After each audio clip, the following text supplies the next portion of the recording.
Hi, Phillips.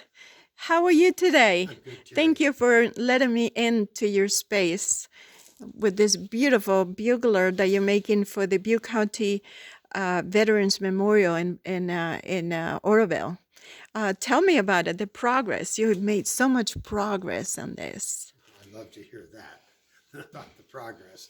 It's been taking me a while to do this. Well, it's a pleasure to have you back. It's an Thank honor you. to be part of your program. We feel the same. Thank you. This is the bugler for the Butte County Veterans War Memorial Project. And he's right now he's 7 feet 2 inches to the top of his helmet, but he'll shrink a couple of inches in the mold making progress. And right, this is the completed version of that concept in clay. So I'm done with all the puzzles of the artwork, how these lines integrate into 360. How I would create the design here, but then I have to make sure that it integrates with this profile. That profile integrates with this profile, and this integrates with this, and the same thing goes for the legs. So it's in 360 harmonizing, in my opinion. So I'm finished with the same thinking up here, how all of these lines work together.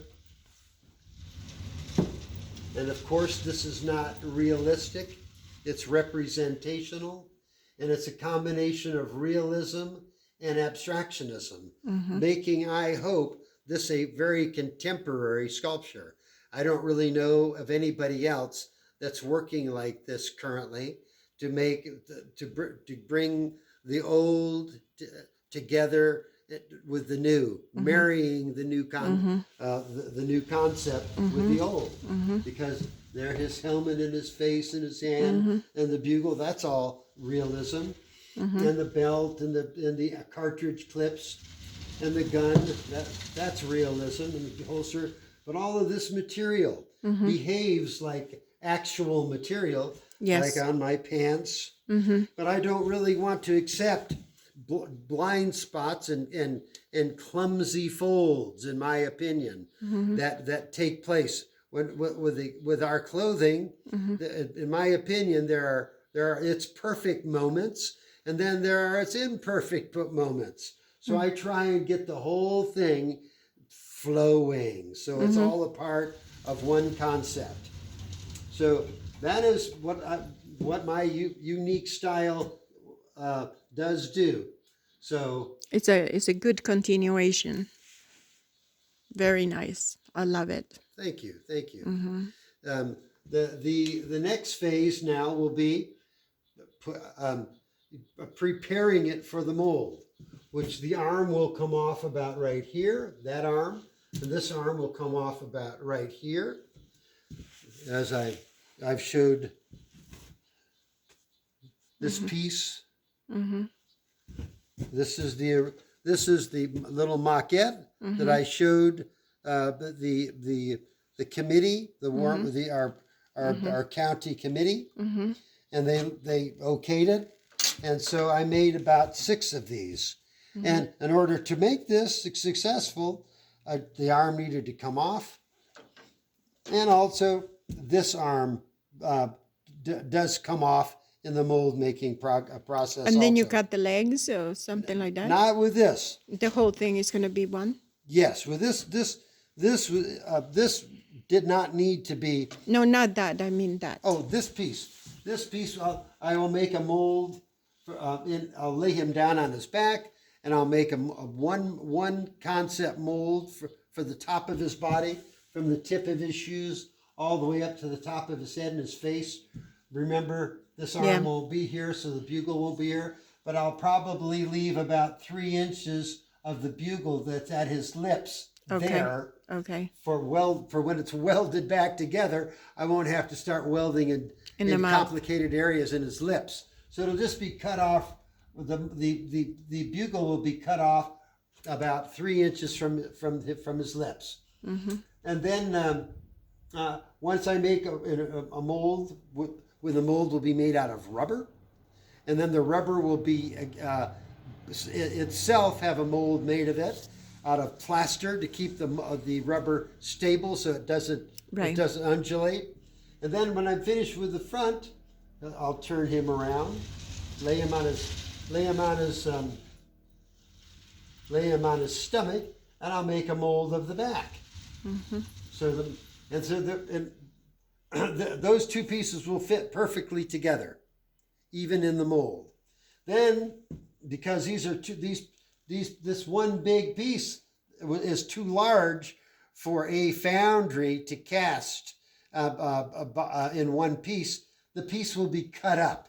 Right. Kind of cut up, like this concept has been cut up. This is another sculpture called the Pomo Indian Family, and I made this about 20 years ago. They've recently asked me to make two more copies of them because it's become part of their look to the world.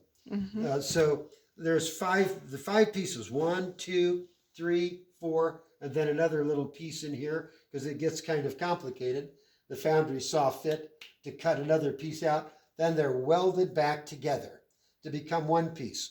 So this will be cut up in multiple pieces, and then finally, when I get the pieces back from the foundry, I'll weld them together. That process at the foundry will be, they'll get from the mold that I make, wax pieces like this is wax. They'll get wax pieces, and then they will take those wax pieces and produce yet another mold, a ceramic shell mold, one that will stand up to fire and heat. That mold will encapsulate the wax pieces I give them. They will take those wax pieces, make that ceramic shell mold, put that mold in a furnace.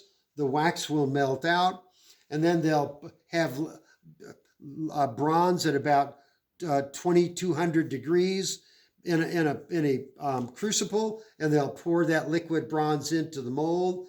With the experience of the founder, they will see that it's full, and then they'll let it cool. They'll break off that shell, which is kind of like broken, in a sense, like broken glass. Not quite that sharp and brittle, but they'll break it all off and then sandblast it, and that's this appearance. And it'll be just exactly like this. And they put it back together with a beam. The foundry tacked this back together because which doesn't necessarily have to be done, but I asked them to do that to prove that all of the work that they did is accurate. I have gotten pieces back even from the best foundries that are warped, kind of like birth defects. So to demonstrate that all the work that they did was accurate and will actually fit back together like a crossword puzzle does do, I asked them to tack it. Then from that, I'll bring this.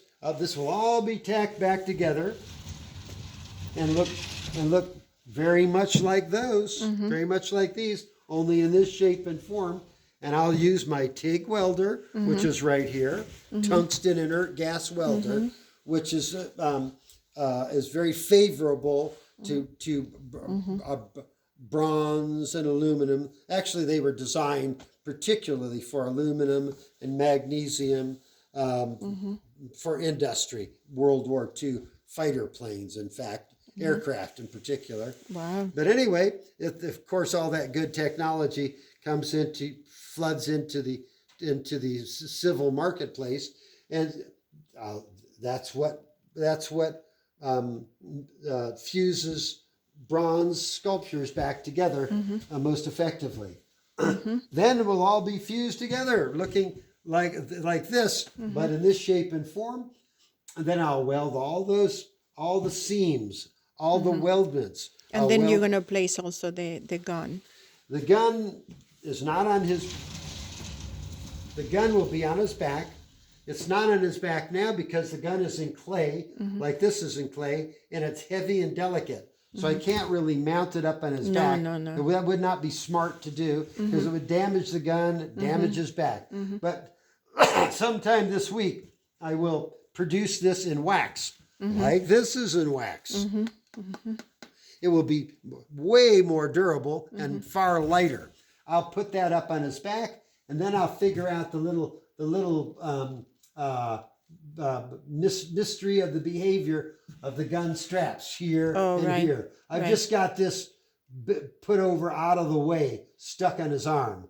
But when I put the gun up there, I'll pull it away from his arm and integrate the rifle straps to the rifle. Right. And this is an M1 Garand, the gun that the United States used in World War II and in Korea. And it's an ancient weapon.